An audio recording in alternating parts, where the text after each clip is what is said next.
Bonjour, je m'appelle Riyad Lebib, je suis docteur en neurosciences et designer cognitif chez Humans Matter.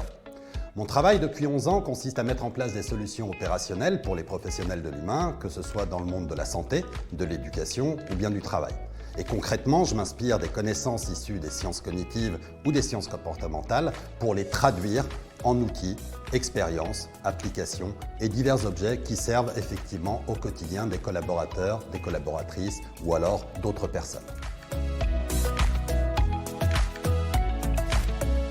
La santé mentale est effectivement un sujet central dans le monde des entreprises aujourd'hui.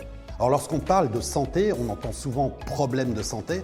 Or, il faut savoir que la santé, c'est aussi prendre soin de la bonne santé. Cela va de la prévention, je dirais, primaire, à la prévention secondaire, jusqu'à la prévention tertiaire. Donc, c'est un travail de tous les jours.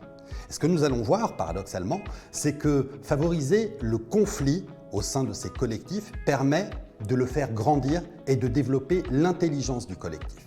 Alors, lorsqu'on parle de conflit, je tiens à préciser les choses. Nous ne sommes pas dans le domaine de la rhétorique, qui est l'art de convaincre l'autre, ni de la scolastique, qui permet tout simplement de montrer l'étendue de son savoir.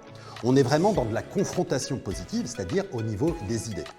Et le conflit permet trois choses.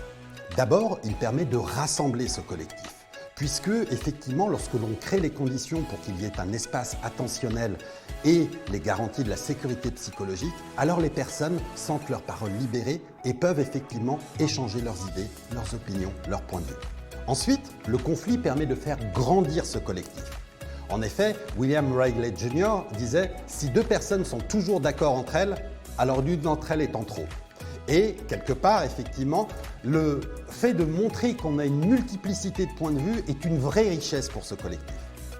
Et enfin, le conflit permet de s'inspirer.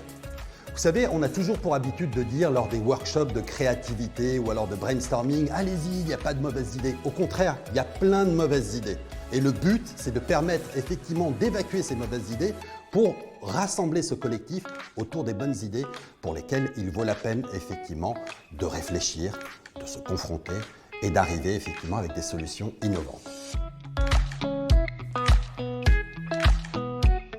Eh bien, vous verrez concrètement comment la technique du co-développement permet justement de capitaliser sur les conflits positifs pour permettre à un collectif de se réunir autour de problématiques bloquantes et de trouver des solutions ensemble dans la bienveillance et effectivement en permettant à chacun d'exprimer son opinion, son point de vue pour pouvoir arriver à trouver des solutions qu'il n'avait pas individuellement trouvées.